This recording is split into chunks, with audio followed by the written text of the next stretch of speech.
May I now invite our distinguished moderator for this session, Ms. Srishti Ahuja, Partner Lead Advisory, EY. Warm welcome. Inviting our eminent keynote speaker, Ms. Meenakshi Gupta, Member TRI. Very warm welcome to you, ma'am. Also inviting our eminent panelists, Shri Vinod Rao, Senior Vice President, National Head Finance, Indus Towers, Shri Milind Joshi, India Partner, Global Infrastructure, Shri Praveen Cherian, CEO Global Business, Sterlite Technologies, Shri Mahib Jain, Managing Director, Macquarie Capital, and Dr. S.S. Acharya, General Manager, SIDBI. So, ladies and gentlemen, the topic for the panel discussion is Integrated Infrastructure Development Financial Opportunities. Our distinguished chairperson, Ms. Srishti Ahuja, is a partner with the Strategic and Transactions Practice at Ernst & Young. She has close to 2 decades of experience in the infrastructure, M&A, and fundraising, and her focus areas are cross-border fundraisers and M&A. And eminent keynote speaker, Ms. Meenakshi Gupta, joined as whole-time member Telecom Regulatory Authority of India on 23rd of March 2021 and has held a number of varied assignments in the Government of India, including the Ministry of Science and Technology, Ministry of Labour and Employment, and Ministry of Chemicals and Fertilizers. Some of her major assignments handled by her include revision of General Financial Rules 2005, which has been circulated as GFR 2017. She also chaired the committee regarding revision of Charter of Duties of Financial Advisors constituted by the Ministry of Finance. Ms. Gupta conducted audit of United Nations at New York World Intellectual Property Rights Organization, Geneva, and World Maritime University, Malmö, Sweden. And on the dais, on the panel, we have Shri Vinod Rao, Senior Vice President, National Head Finance, Indus Towers, Shri Milind Joshi, India Partner, Global Infrastructure, Shri Praveen Cherian, CEO, Global Business, Sterlite Technologies, Shri Mandeep Jain, Managing Director, Macquarie Capitals, and Dr. S.S. Acharya, General Manager, SIDBI. I now hand over to our moderator, Ms. Srishti Ahuja, Partner Lead Advisory, EY, for her opening remarks, and we shall begin the panel discussion after the keynote by Ms. Meenakshi Gupta. And ma'am, the time duration for the session is only 30 minutes. Over to you.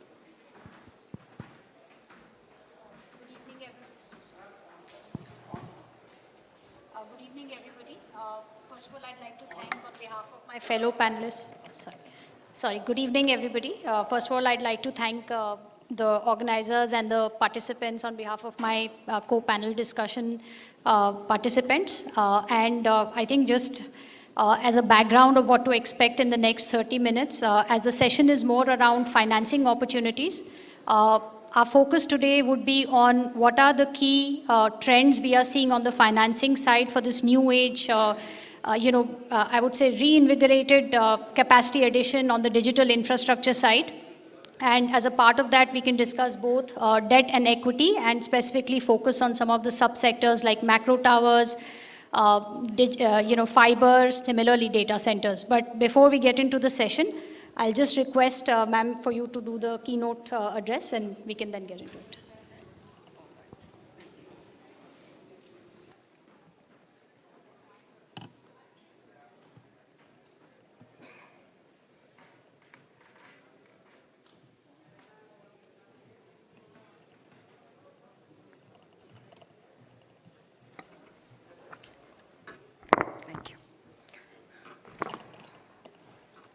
Good evening, my fellow panelists, ladies and gentlemen.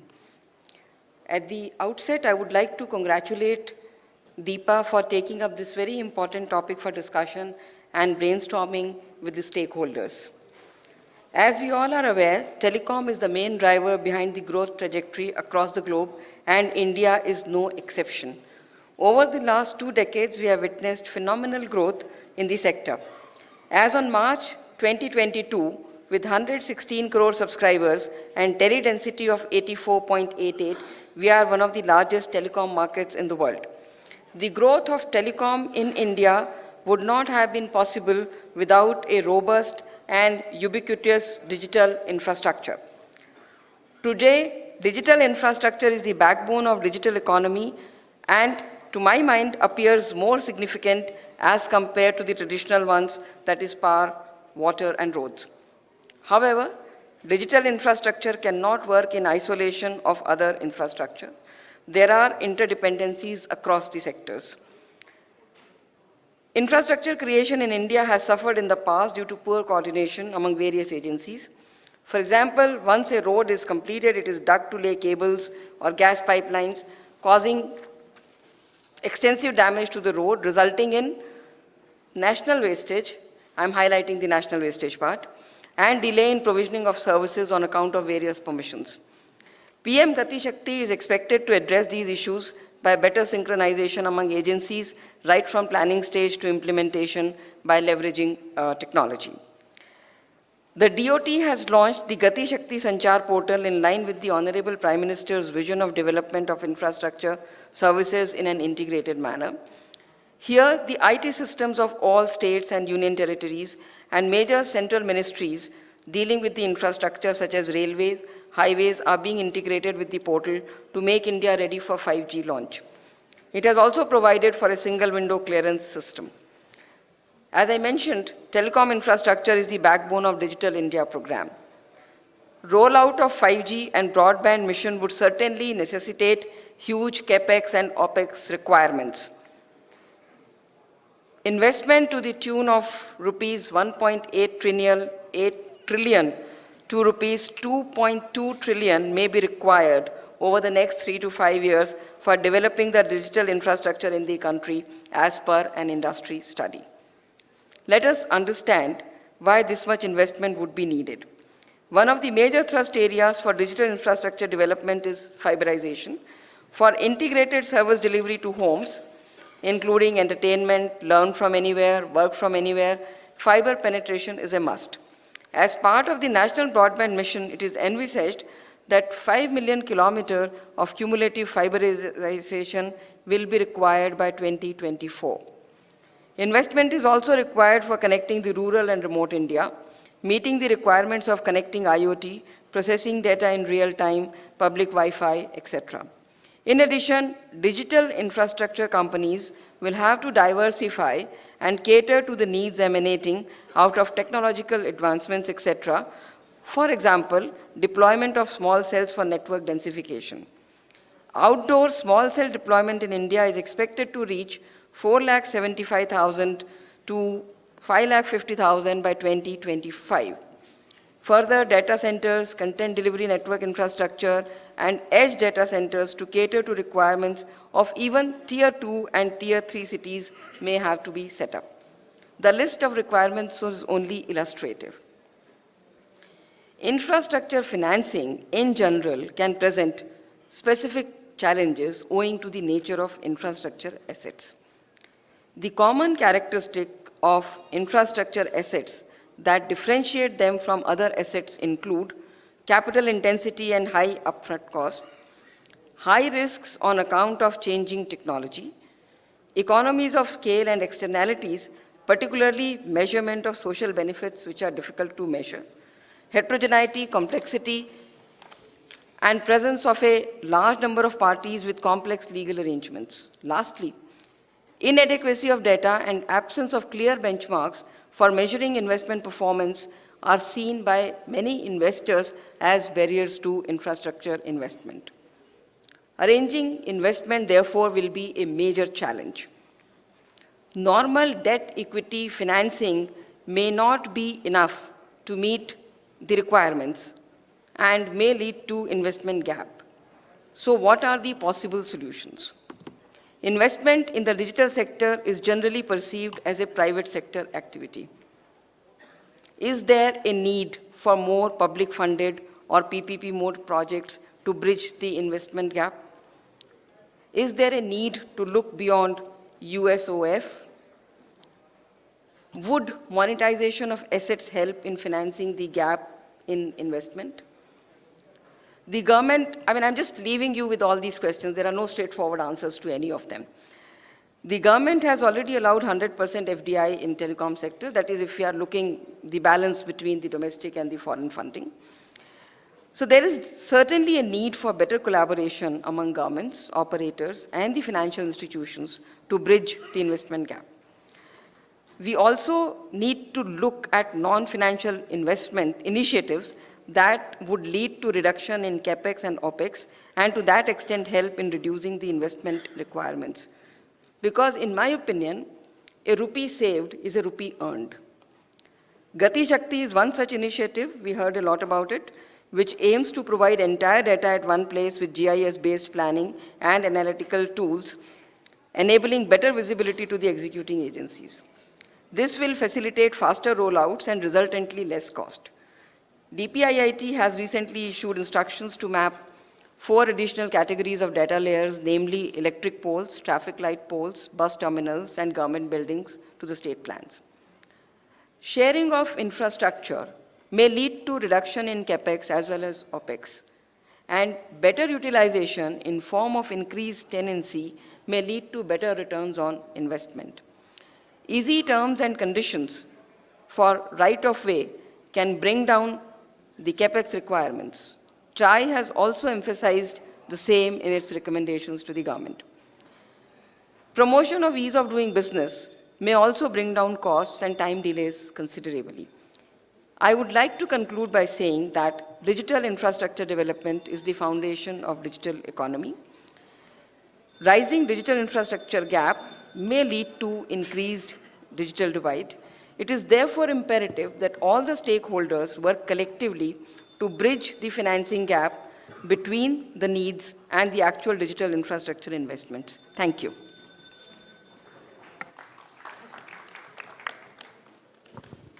Thank you, Ms. Gupta. And taking off from where Ms. Gupta left, that, basically the amount of capital that is required for this capacity addition is, in the order of magnitude of $20 to $25 billion by calendar year 25. And the good part is that what we are seeing in the market is that for digital infra, there are already established models of fundraising, whether it's growth capital, there are a lot of transactions happening. Similarly, we are seeing a very active interest on the M&A side as well, and even InvITs have already been established in the digital infra space. But just taking a view from the fellow panelists, for example, when any new equity investment is being made, what are the kind of, typical opportunities that excite you the most? And since we have, 2 people from the investment fraternity with us, maybe I'll request Mahip, you and Milind, you to share your thoughts specifically on this.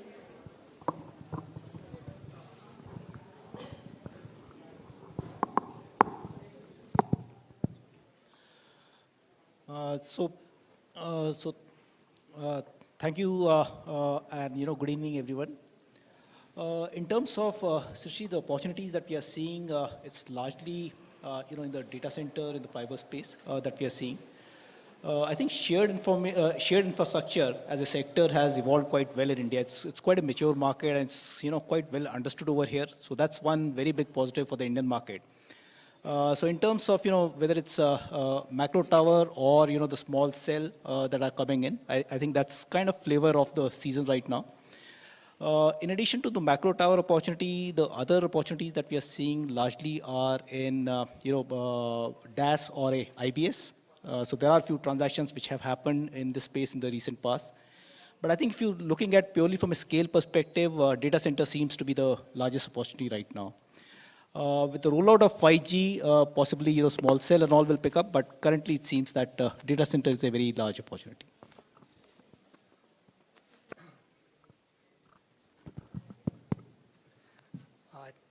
Thanks a lot, Shrishti, and it's a pleasure to be part of this panel. Energy transition, apart from digital infra, are the 2 main themes that we are excited about in India. Everyone knows that there is a big explosion in data consumption which is happening, but the pattern of data consumption is also evolving very fast. More and more of that is happening in places where people congregate, so urban centers and venues such as this.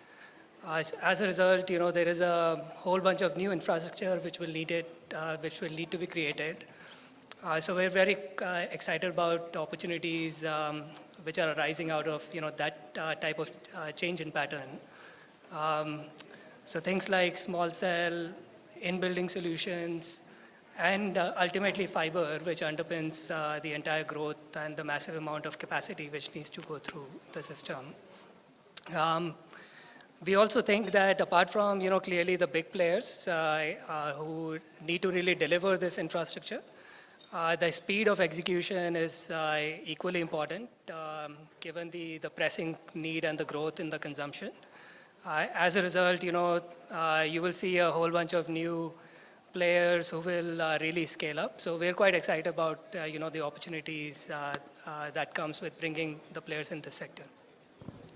Great. Maheep, you're quite right that basically all of this is being driven from the sheer quantum of demand for data. And, with newer applications, whether it is, in terms of new manufacturing applications like artificial intelligence or just the sheer consumption of videos or ed tech, e-commerce, all of that creates a lot of burden on the existing infrastructure. And what that means is basically a lot of new infrastructure needs to be built. And on this point, Praveen, maybe I'll take your view on, how you are looking at, the whole new, new lease of life on building more and more fiber, and no quantum of fiber is sufficient today as I see it.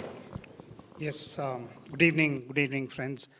As you rightly mentioned, Srishti, I think fiber comes at the most foundational layer of the digital infrastructure stack. And we at STL are really proud to be playing a big role in the fiber deployment and fiber production within the country. As some of the speakers mentioned, there's about close to 1.2 billion mobile users itself, out of which 750 million are actually using smartphones.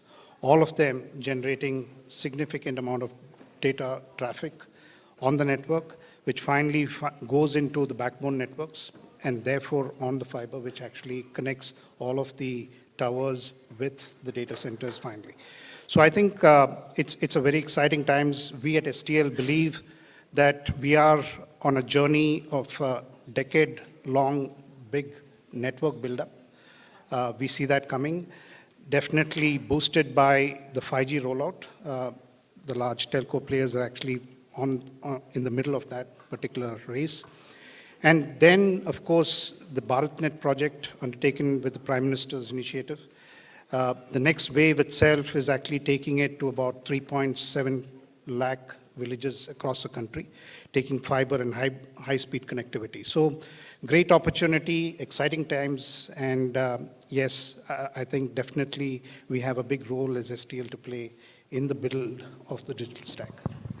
And I think, if you see the statistics, India is amongst the lowest in terms of fixed broadband penetration. And the interesting thing is that, like we've seen in developed markets, the fixed broadband and, the telco side of it, they gel well. So that's why, one is, of course, fiber, which is right at the bottom, and then, the towers, and then the small cells and, the in-building solutions. It's a nice pyramid. So on this point, Vinod, I'd just like to take your views on how you see this in terms of the amount of capital required and the ROIs and the kind of sector issues, of course, also. Maybe a few thoughts on that. Sure. Thanks, Srishti, and good evening, everyone. So while I sort of talk about the future, just take a step back.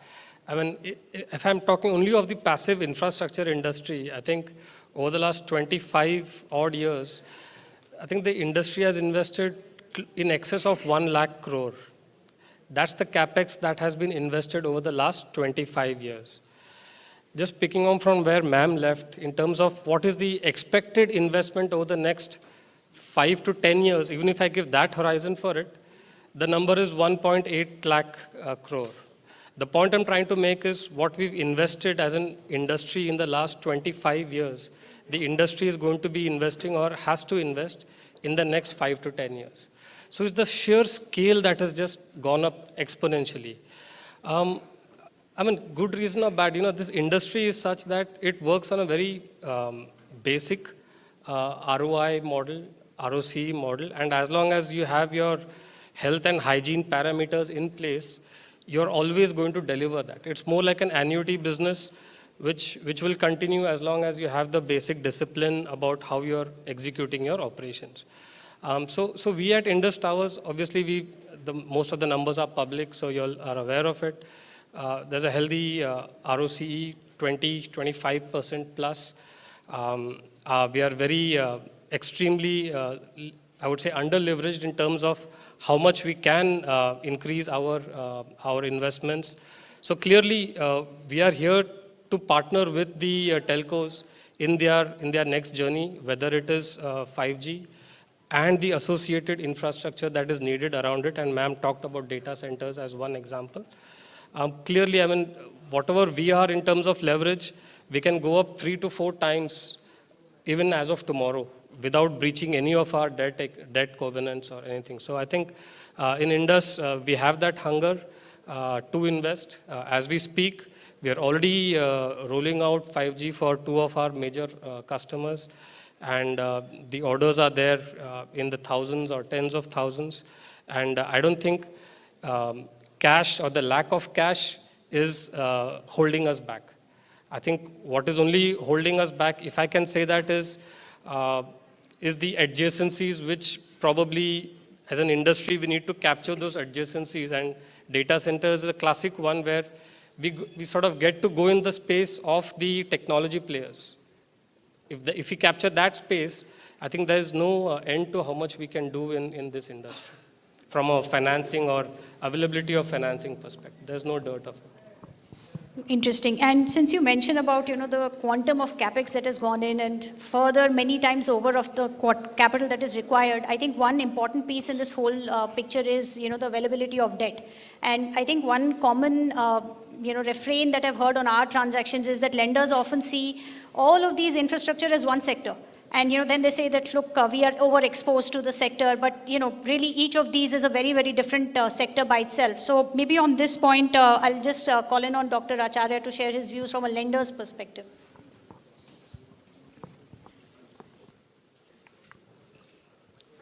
Yeah, thank you very much. In fact, I share the optimism of my fellow panelists. Yes, we are living in exciting times. When you talk of capital, as far as investing in infrastructure is concerned, long-term capital is required. And in addition to the existing, lending institutions for lending long-term, Government of India in the last budget had announced a new financial institution, that is NAFID, a National Bank for Integrated Infrastructure Financing and Development. So in fact, we at SIDBI are incubating this new institution. We have already recruited people to head the institution, and it is for financing long term. So definitely, the funding part is getting the necessary attention from at the highest level. And all of you must be aware about the recent PLI schemes, the production-linked incentive schemes. In fact, we are, SIDBI is managing the DOT's networking product, telecom and networking product PLI scheme. But, apart from all this, what excites us most actually, is, one thing we must keep in mind that, we have achieved financial inclusion in this country to a large extent because of the JAM Trinity, and AIM is for mobile network. So, this is something that, when it reaches to the last man, we can talk about, the big infrastructures. But unless we take infrastructure to the last person in the social hierarchy, then possibly we are not achieving what we need to achieve as a republic. So there, the most important thing that excites us most is the PM Wani program. I think some of you might be aware, Prime Minister's Wi-Fi area network initiative, PM Wani program, that wants to democratize the data availability amongst the masses, is the thing that is going to actually, change the entire contour, entire landscape of data availability, I believe. Earlier, the PCOs, now it is going to be the PDOs, the public data offices, that this PM Wani program is, envisaging. In fact, we have a special financial product also, and we are also encouraging startups and all. As you know, SIDBI is the agency which is managing the fund for startups. And we have, in addition to the investment in equity of the startups through the alternate investment funds, we are also now into the something something that is called venture debt. You know, in addition to equity, we are also funding or meeting the debt capital requirement of the startups, and mostly it is through the alternate investment funds. So absolutely, you know, there is no dearth of any funding opportunities. I think the country is geared to meet any funding requirement of this particular sector, especially after the Gati Shakti vision. It is very much, you know, exciting for the funders as well. Great. So I think it's great to see that all the panelists concur on the fact that the size of opportunity is tremendous, you know, and it of course requires a lot of capital, and the lenders as well as the investor community, the equity investor community are both equally excited, and that is what we also see live on our transactions. But unfortunately, there is a time constraint, so we'll have to wind up this session here itself.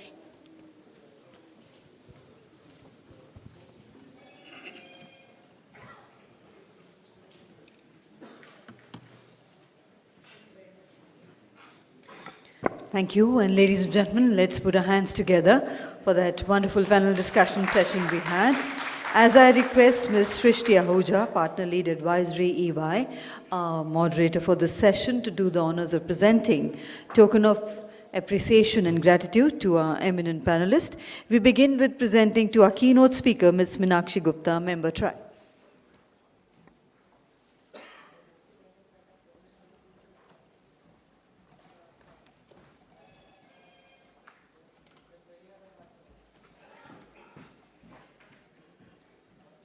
Thank you very much indeed, ma'am, for that wonderful keynote address.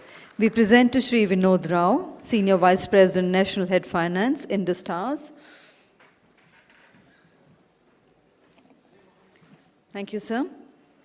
To Shri Milind Joshi, India Partner, Global Infrastructure.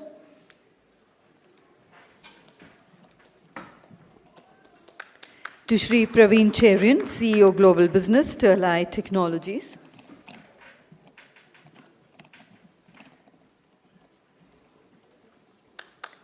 To Shri Mahib Jain, Managing Director, Macquarie Capital.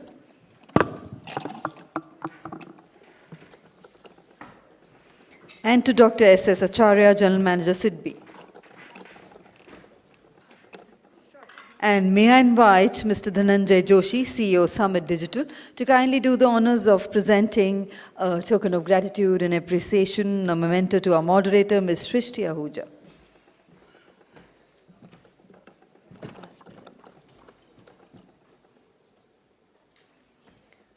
Thank you very much indeed, sir. Thank you, ma'am. And ladies and gentlemen, may I request for a group photograph, Mr. Joshi to kindly also join, sir. Joshi, sir, can you join for the group photograph for the panel? Thank you. And with that, we close the panel discussion. We now are getting set for the ministerial session. The ministers